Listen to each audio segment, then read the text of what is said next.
Bismillahirrahmanirrahim. Assalamualaikum warahmatullahi wabarakatuh.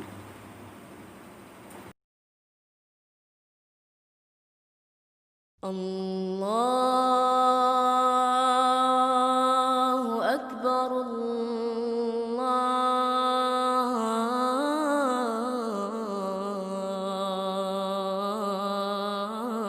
Allahu Akbar, Allahu Akbar,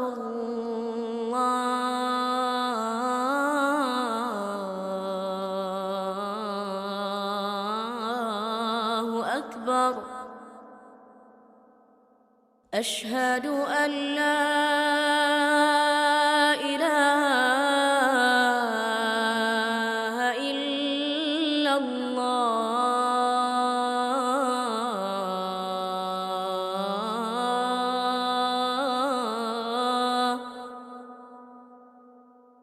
أشهد أن لا إله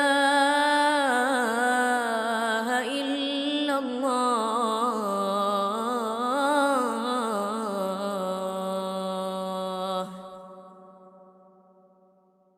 أشهد أن محمد رسول الله.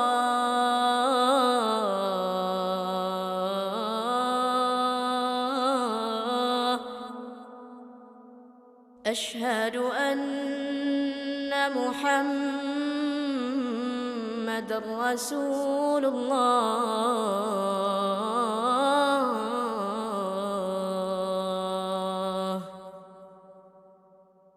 حي على الصلاة،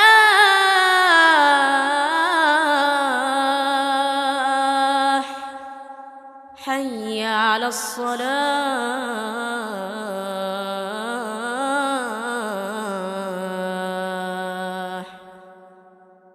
حي على الفلاح،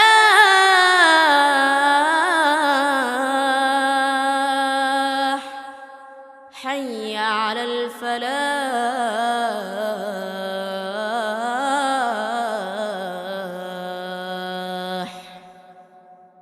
الله أكبر،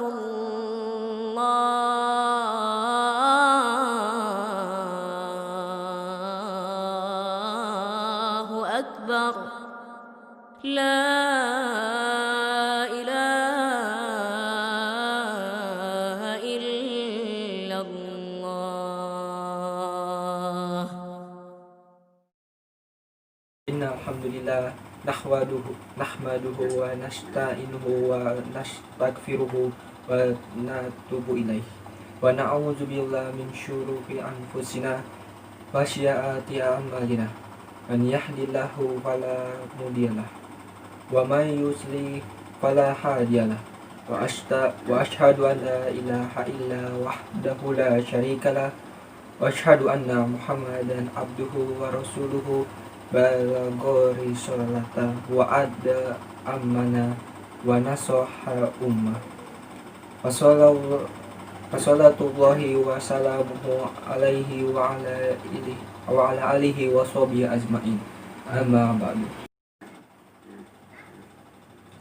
Masyarul muslimin rahimakumullah. Sudah menjadi kewajiban setiap khatib di setiap khutbahnya untuk mewasiatkan takwa kepada seluruh jamaah Jumat. Oleh karenanya pada kesempatan yang mulia ini khatib mengajak pada seluruh jamaah untuk senantiasa meningkatkan ketakwaan kepada Allah Subhanahu wa taala dengan senantiasa mewaspadai dan menjauhi segala yang dilarang olehnya.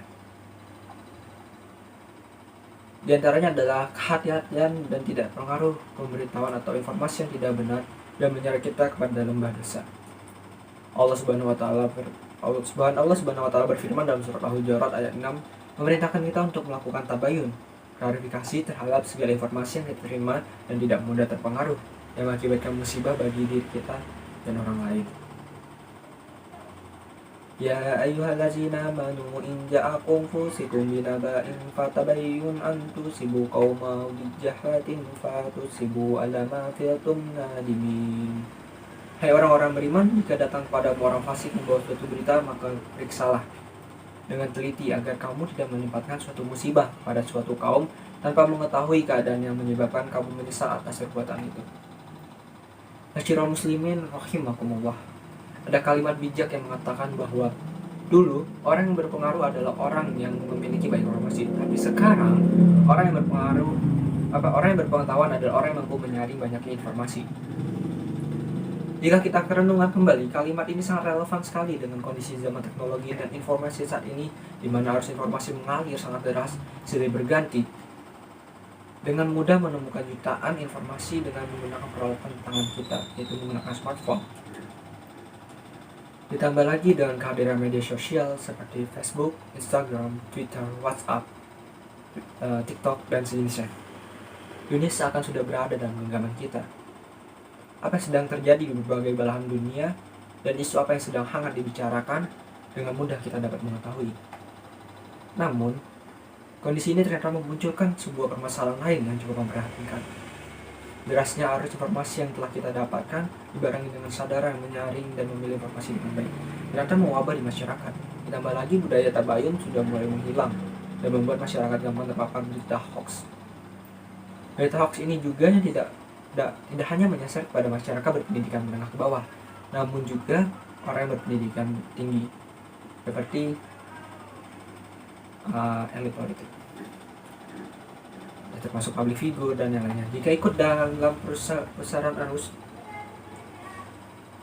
berita bohong yang produksi oleh pihak-pihak tertentu serta kepentingan tertentu, kurang hati-hatian mengakibatkan berita hoax dengan cepat tersebar dan mengakibatkannya rusaknya tatanan masyarakat.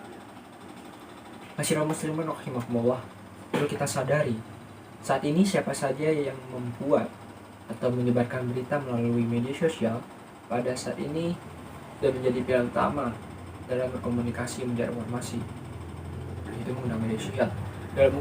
Dalam kurun waktu setahun belakangan ini, Indonesia didahulukan dengan menjamurnya berita hoax di media sosial, apalagi menghadapi Undang-Undang Omnibus Law atau RUU KHP. Kegaduhan di media sosial terkait undang-undang tersebut yang kita lihat saat ini bukan karena kebetulan saja, namun sudah direkayasa oleh elit politik. Sudah merupakan sistematis yang dimanfaatkan oleh oknum yang tidak bertanggung jawab untuk kepentingan pribadi atau kelompok. Oleh karenanya, kita harus ekstra hati-hati, tidak gegabah, tidak kagetan dan tidak tergesa-gesa dalam menerima sebuah berita. Kita harus objektif dan menggunakan hati nurani kita dalam memahami berita. Jangan sampai informasi salah yang datang dari seorang yang kita senangi selalu kita benarkan, dan informasi benar dari orang yang kita tidak senangi selalu kita salahkan. Sudah saatnya kita kembali berpatokan pada surat Al-Hujurat ayat 6. Ini yang menunjukkan yang jelas tentang haramnya mengambil berita dari orang fasik atau melakukan klarifikasi tabayun. Sebenarnya orang akan membahayakan bagi diri kita dan orang lain. Kita harus mengambil berita dari orang yang terpercaya di media sosial, bukan dari orang fasik, yakni orang yang keluar dari ketentuan akal sehat, adab sopan santun, dan agama, serta yang belum kita kenal kredibilitasinya sebagai orang jujur. Apalagi terkait dengan persoalan agama, kita harus belajar dari ulama-ulama yang sudah jelas kealiman dan silsilah ilmunya. Hindari belajar agama melalui media sosial bagi orang yang tidak paham agama walaupun sering tampil di media sosial. Jangan sampai kita tersesat karena mengikuti video ceramah di YouTube dari yang hanya pintar bicara dan mengaku ustadz, namun tidak memiliki kemampuan agama yang cukup dan ucapan serta tingkah laku yang pun tidak menunjukkan akhlakul karimah. Masyiral muslimin rahimakumullah. Allah Subhanahu wa taala berfirman dalam surat Al-Ahzab ayat 70-71, "Ya ayyuhallazina amanu taqullaha wa qulu qawlan sadidan yusli lakum a'malakum wa yaghfir lakum dzunubakum wa ma yuti'illaha wa rasuluhu faqad faza fawzan azim." Hai orang-orang yang beriman, bertakwalah kamu pada Allah dan katakanlah perkataan yang benar. Niscaya Allah memperbaiki bagimu amalan-amalanmu dan mengampunimu bagi dosa-dosamu. Dan barang siapa menaati Allah dan Rasulnya, maka sungguhnya ia telah mencapai atau mendapat kemenangan yang besar. Ayat ini memberikan kita pesan kepada kita bahwa segala kebenaran dalam sikap dan tutur kata akan lebih dekat kepada ketakwaan. Ketakwaan menjadi dasar kebenaran yang berucap dan bertutur kata. Ucapan dan tutur kata yang benar akan menjadi salah satu sebab kebaikan tindakan, dan tindakan yang baik akan menjadi sebab diampuninya sebuah kesalahan dan dosa-dosa kita. Oleh karenanya, marilah kita kedepankan tindakan dan etika yang baik dalam bermedia sosial dengan tidak mempengaruhi suasana, semisal dalam melalui komentar-komentar yang kita tidak tahu duduk penuh salahnya.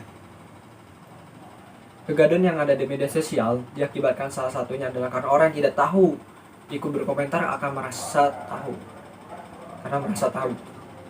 Terlebih terkait masalah agama dan politik, banyaknya orang yang tiba-tiba anti kritik dan merasa pilihannya yang paling benar, sehingga tak jarang masyarakat saling menghina, mengumpat dan gontok-gontokan di dunia maya untuk kepentingan masyarakat, untuk kepentingan sementara, dan mengorbankan ukhuwah yang harusnya dipertahankan sepanjang masa.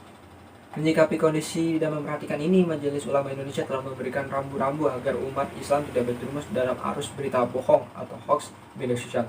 Hal ini termuat dalam Fatwa MUI nomor 24 tahun 2017 tentang hukum dan pedoman bermuamalah melalui media sosial, yang di dalamnya menegaskan fatwa tentang haramnya menyebar berita hoax.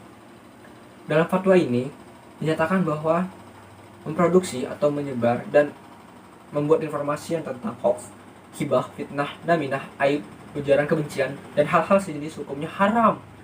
Oleh karenanya, jamaah rahimakumullah, marilah kita lebih selektif lagi dalam menerima berita atau konten media sosial.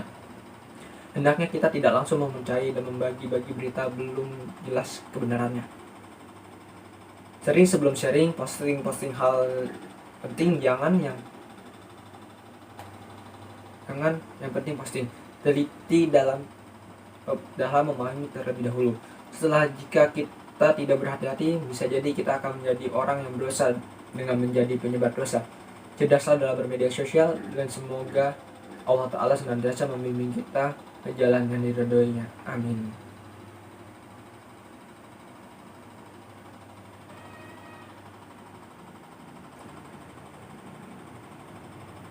Alhamdulillahillah ala ihsani wa lahu ala taufiqi wa inna asyhadu an la ilaha illallah wa Allahu wahdahu la syarikalah lahu wa asyhadu anna sayyidana Muhammadan abduhu wa rasuluhu alla addain illa ridwanihi. Allahumma sholli ala sayyidina Muhammadin wa ala alihi wa ashabihi wa salim tasliyamki. Amma ba'du, fa ya ayyuhan nas ittaqullah fima amaru wa antahu amma naha wa 'allamu anna allaha amarukum bi amri bada ahfihi binafsi wa sana bamaula ikat aktah bikudsa wa qala ta'ala innallah wa malaikat yasoluna ala annabi ya ayyuhallazina amanu shollu alaihi wasallimu taslima. Allahumma sholli ala sayyidina Muhammad sallallahu alaihi wasallam wa ala alihi sayyidina Muhammad wa ala annabi aka wa rusuluka wa malaka muqrabina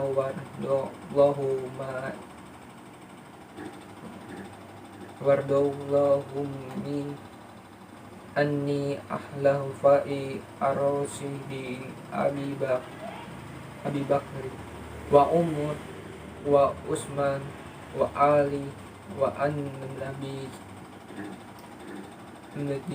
as-sahabat wa tabi'in at-tabi'in bi ishani ila yaumil dini wa ardu anna ma'ahum bi rahmatik ar-rahman rahim.